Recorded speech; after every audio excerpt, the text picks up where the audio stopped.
You're going to put up a lot of shot attempts. You've got to be prepared. Cotton, face-up jumper. That is her shot, and she starts the game with a make.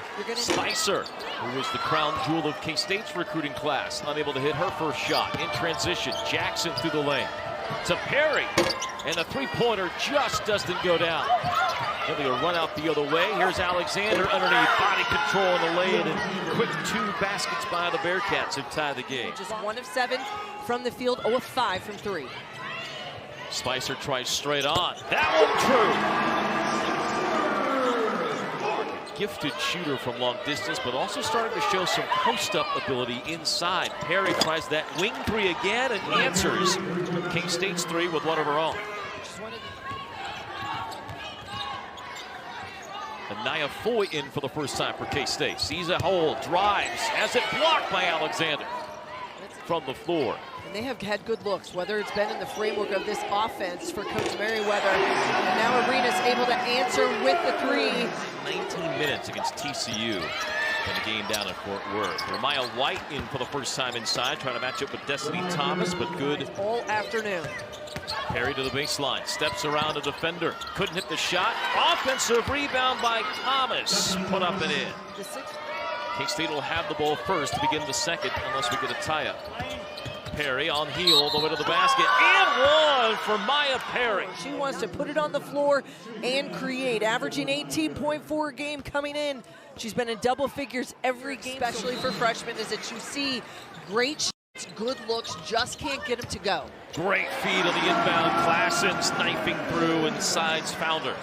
Back to Terrence. Sides' only looks have been from long threes. Jackson right up in her. Sides driving all the way to the basket. Layup. Good! And 1 for Terrence Sides. And Terrence Sides at the line for the 3-point play. And Deba with the body, calling for the foul. It's her first. Third. That could be a team to be a force to be reckoned with. Perry, pull up 3. 9 now for the senior. Trying to get to that high post. Jackson with it out high, guarded by Sides. Jackson into the lane, drops it off. Bird and her shot blocked. Then a second time by Cotton. You can't just settle for the first one. You've got to stay with it till you can get that possession. They don't. K-State very well could have challenged that call. You have to risk a timeout. Alexander fouled and then makes the shot. So not only does K-State not get the ball, that you get Alexander stopped, you think you have it. Spicer does stay straight up. Heel trying to make something happen to the basket. Missed it with the left hand. Hurrah, too strong, but right on the other side of the backboard with Spicer. She's got 7 to lead K-State. And now a steal. Heel, the benefit of a behind-the-back dribble that did not go well, and Heel gets her first basket. We said you got to disrupt and deliver. You've got to get those turnovers and convert on the other end. Great defense and anticipation by Tess Heel. That's 8 turnovers in this quarter by Cincinnati. 12 now for the game. Crawford. Tough shot. Garcia. Fakes the shot, drops it off for Cotton, who lays it in. That they see from the Bearcats. Tess Heel up top with it for K-State, down to Cotton, working against Thomas. A cutting Klassens on the receiving end, lays it in. Defensive effort from that first half. And that goes right to what you had mentioned earlier, Missy, about the shot selection. The passing sometimes had led it to be not great. So far, 2 decent looks for the Bearcats, but K-State beating the Bearcats down the court, and again, it's Klassens, this time with the pass.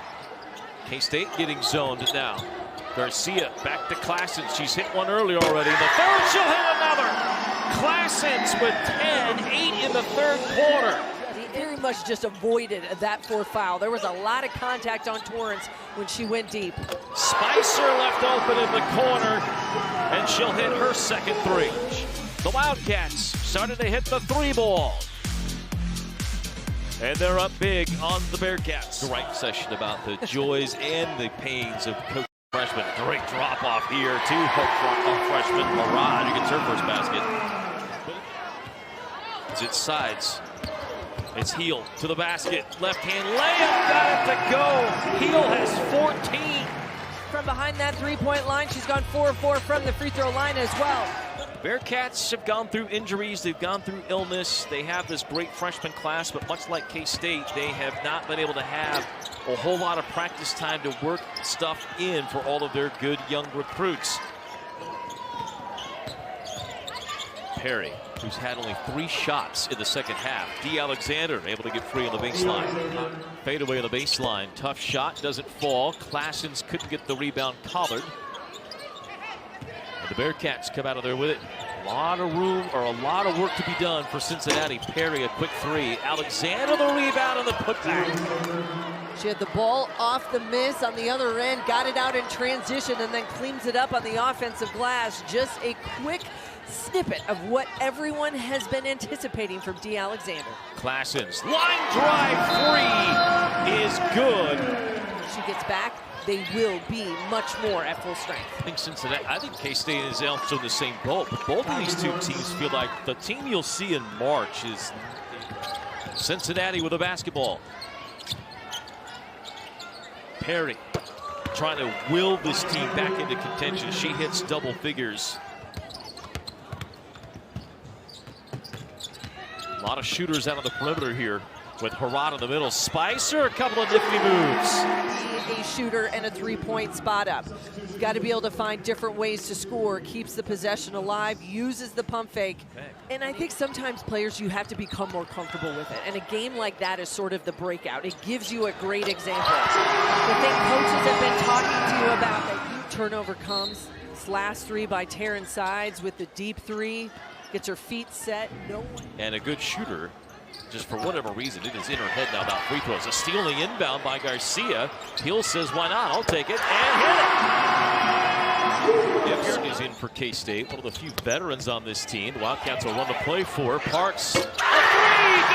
The first in the career of Michaela Parks. In her career here at K-State, a beloved member of the team, one of those unifiers on the bench. And it's taken her a while to get going. Spicer pouring it on. Last time was that they used everybody on the bench. It's probably been a long time since, just considering players like Hess and Parks have had injury issues, have been in the redshirt situation. They haven't been able or been available. Cincinnati, look at the upcoming schedule for K-State. Kind of an oddity that the Wildcats will get Houston twice in a span of a week or 2. Garcia with her first points of the game. And then Cincinnati will have the road trip to Colorado. Then they get 10th ranked Iowa State and then a ranked Texas Tech team, and then go to UCF's no joke. So a little bit of a tough sledding here for the Bearcats to begin conference play with this young team. Well, and I think it just shows how deep this Big 12 conference is. 14 threes, the second most made in a game this year by K-State. They had 17, and a great win over Columbia down in Mexico. Who goes for 17 points, a season high for K-State, 15 for Jordan Spicer, and 14 each for Classens.